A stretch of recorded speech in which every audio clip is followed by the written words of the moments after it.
Yo, what's good, y'all? It's your boy for Killer Kid, y'all. School from Kool to the fullest. Up in here, y'all. Kool Podcast Day, y'all. Kool Podcast Day up in here for real. Say cool, a podcast, y'all. Cool, a podcast, y'all. Say Kool Podcast Day, y'all. Up in here, up in here, up in here, up in here, up in here, up in here, up in here. For real. Part two of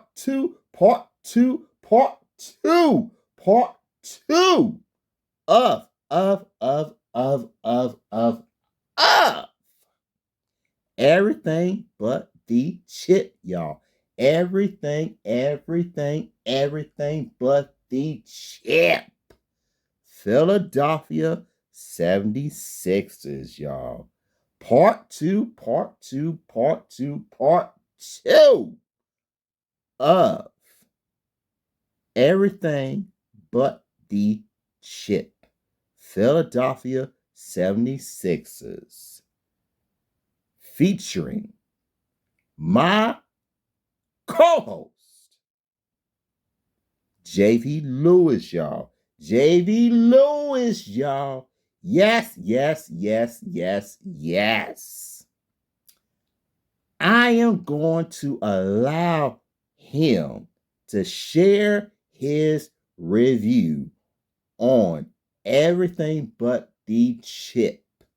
Philadelphia 76ers official documentary.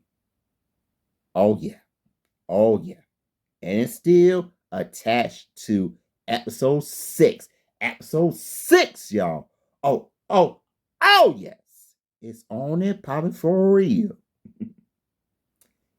Yes. JV Lewis, the floor is yours. Oh yeah. Take it away, my brother. Oh yes.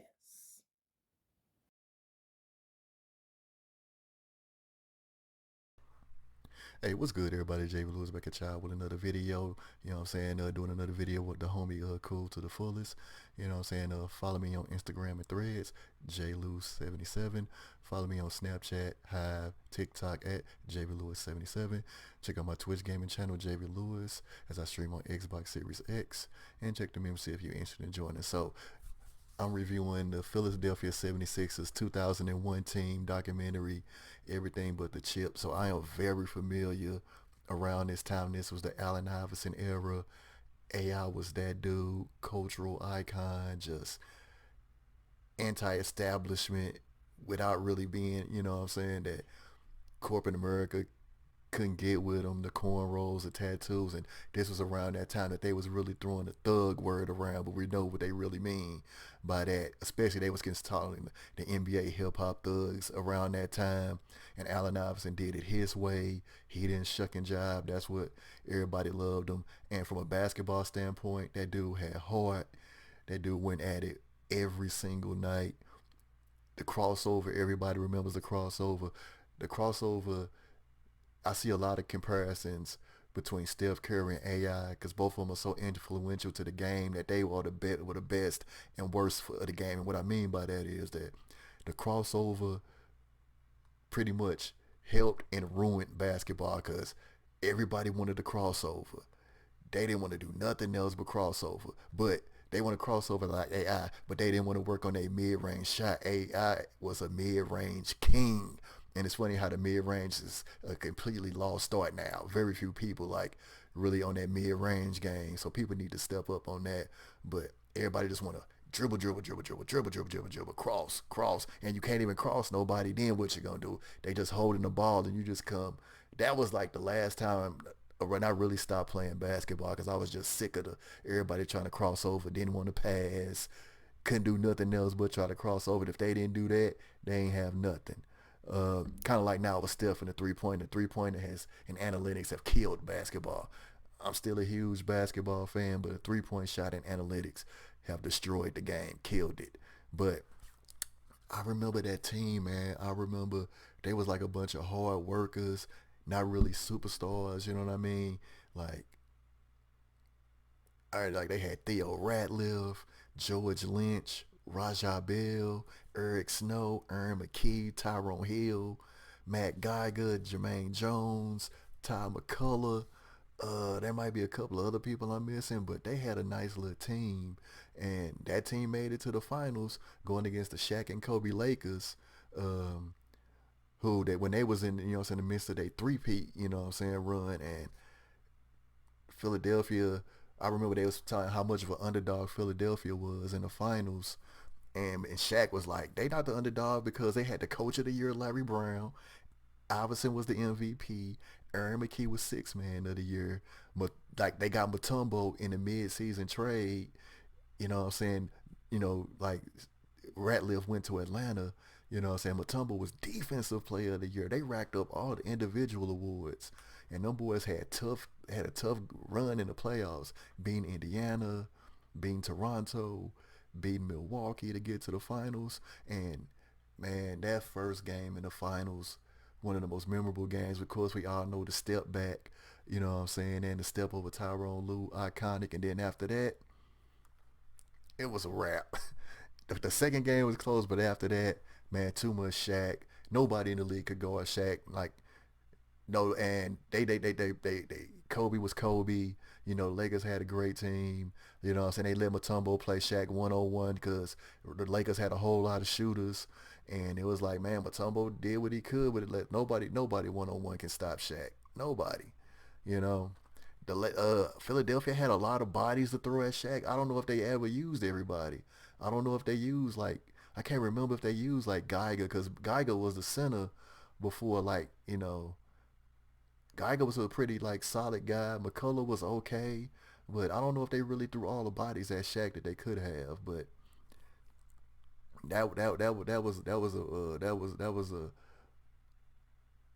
a cool series. Like I say, I just remember that whole season vividly because you had the problems with AI and Larry Brown. Larry Brown was an old school guy. And for those that forgot, Larry Brown was one of the sole reasons the NBA eventually got a dress code, because Larry Brown coached that Olympic team that got third place when they had a young LeBron and a young Melo, and they got third place. And he barely played them. You know what I'm saying? Because he barely plays young players. And it was a thing where the way they was dressed, Larry Brown basically complained to the league, and then all of a sudden they implemented the dress code, which was very controversial at the time. You know what I mean? I wasn't a fan of it when it happened, but white man say, black man do. You know what I mean? So, eventually the dress code is eventually evolved into what we got now, with the crazy dresses, or the cats be dressing wild, the Westbrooks, the Hardens, the outfits people be wearing. That stuff you see now was the elevation from the dress code, because eventually the dress code, the players who came in, when the dress code was already implemented, they embraced it, you know what I'm saying? Because they wasn't in that era, you know, but they was trying to clean up the NBA image, which didn't need to be cleaned up, you know what I'm saying, in my opinion. Because you had the same 10, 15 knuckleheads that was always getting in trouble. It wasn't the whole league, but since it was a predominantly black league, it was everybody. You know what I'm saying? You know how it is with us. When one of us do something, all of us do something. But also around that time, like I said, the back and forth with Larry Brown and AI, the whole I think that was at this I think that was a season with the whole infamous practice soundbite that is completely played out, that they play it to this day, and it's like, come on, man, stop playing that, man. Stop playing that. Like, all right, it's not funny no more. Like, get over it, you know. And I remember the general man. I remember Pat Croce, the owner. He was like that full of life energy. You know what I'm saying? Just he was one of my favorite owners, man, because he was just so passionate. You know what I'm saying? And I remember Billy King, the GM. I remember him. You know, they had, you know what I'm saying? They had a nice run, but they never got back to the finals. Never got over that hump. Like Larry Brown AI just clashed completely too much. And the thing was is that AI had such a love for the game. It wasn't that he didn't care, but it's like him missing practice. Practice was a whole thing. He never wanted to be taken out the game. It was a whole thing, and you know, and of course, the outside stuff. He really wasn't really in trouble. You know what I'm saying? But anytime it was something with him, they blew it way out of proportion. You know what I'm saying? And it was like they was out to get him. You know what I'm saying? But he never buckled. He never shucked and jive. He never switched up. He never code switched. And it was a great year, man. It was a great year. So yeah, man, like I'm just reminiscing because I just remember it so well. You know, the trade with Matumbo, that was like, yo, that was so huge because Theo Ratliff was a good player, but it's Matumbo. You know what I'm saying? It's like you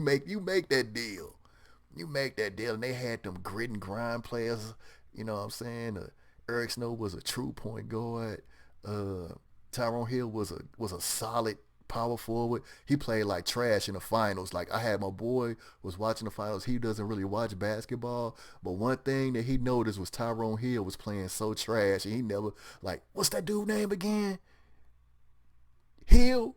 Man, that dude a bum. That dude is a bum. I was telling like, yo, Tyrone Hill was like a good player. He was like, I can't tell. Not in this not in this playoffs. Like I say, Aaron McKee, six man, George Lynch, hard nose grit, Rajah Bell, in your face, defender. You know what I'm saying? Like I said, Matt Geiger before was a real good player. You know, Larry Brown could have played some of them young cats they had, but that wasn't his thing. That is not his MO. He played vets. That's just the way he rolled, and he did it his way. His way. He was a definition of old school. So, yeah, man, I wish they could have got back to the finals. But like I said, the league was changing. Other teams were stepping up. You know, New Jersey, because um, after Philly, it was the New Jersey Nets with Jason Kidd, Kenyon Martin, them, and then that's when the Pistons with Chauncey Billups and Rasheed. Then they came. Then that's when they era came. They little run came. So yeah, Philly was just done after that. They just couldn't match up with the rest of them. And then Boston. Then came, you know what I'm saying, Bron them. So it was like, yeah, Philly was just done, man. It was like, that's why it's like, when you get to the finals, you better get it because you don't, it's not no guarantee you're going to get back or even get close back. So, yeah, so there's my review, man. 76 2001 76 is everything but the chip. Great season. So many ups and downs, turmoil, infighting, man. But that was a great run, man. So there y'all have it, cool to the fullest, man. Shout out to your homie. Obviously, you know what I'm saying. Us collabing been doing pretty good, so we definitely gonna keep it going. So with that being said, subscribe to the channel with the like button. JB Lewis, y'all be safe out here. Catch y'all on the rebound. Check out the Patreon. Hit the notification button. Check out the Twitch gaming channel. Check me out on TikTok. Check out the memberships. And I'll see y'all good people next video. Peace.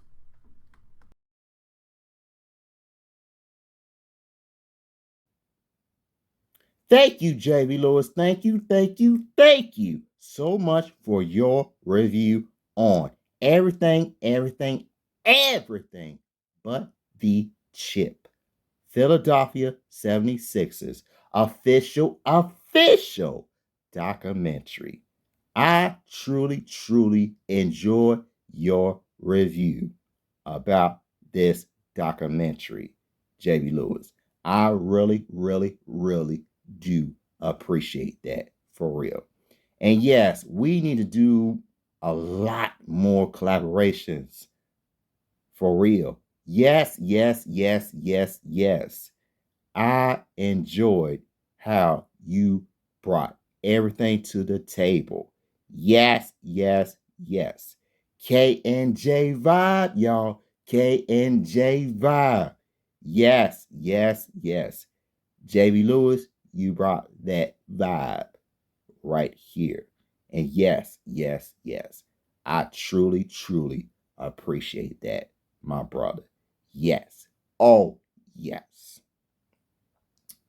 By the way, y'all, this is what I call a podcaster's cut version of season 4, episode 6. Yes, this is the podcaster's cut version. And yes, this is part 2 for real. And I still respect Allen Iverson. And yeah, I wish that he would have got his first ring. I still to this day wish he would have got his first ring. And yeah, we all can agree 100% Lakers were way too much for Philadelphia 76ers. Lakers were way too much for them as well. If Allen Iverson reunited with Larry Brown, do anybody think that Allen Iverson would have had the opportunity to get his first ring if he played for Detroit Pistons? In which he did later on, but we all can agree that NBA was changing after Allen Iverson as well. Do y'all really think that Allen Iverson would have reunited with Larry Brown for Detroit Pistons? That's another question to ask as well. So, but yeah, I still enjoy that documentary. Like I said before in part 1 and everything else. And Philadelphia 76ers, they were a heck of a team. They were the team. But like I said before, they could not stop the Lakers. They couldn't. They thought they did, but they couldn't. They could not do it at all. And yeah, other teams that came after them were way better. They were way better than Philadelphia 76ers. So yeah, and it's sad that Allen Iverson never got his first ring as well, but good player. He was a good player. And yeah, and I truly agree with JB Lewis 100% on everything. And yeah, Philadelphia 76ers, like I said, they were a heck of a team. But against the Lakers, no. No match. No match at all. No. Mm-mm. Nah. Lakers were way too much for the Sixers. Way too much for real. And yeah, so Larry Brown, good coach, one of the best coaches in NBA as well. And I respect Larry Brown to this day. So yeah. Oh yeah. I am out of here, y'all. And JV Lewis. For real. Oh yeah. Kool Podcast Day, y'all. Kool Podcast Day. And K and J Vibe, y'all. K and J Vibe. Oh yeah. We are out of here. Have a wonderful night. Peace.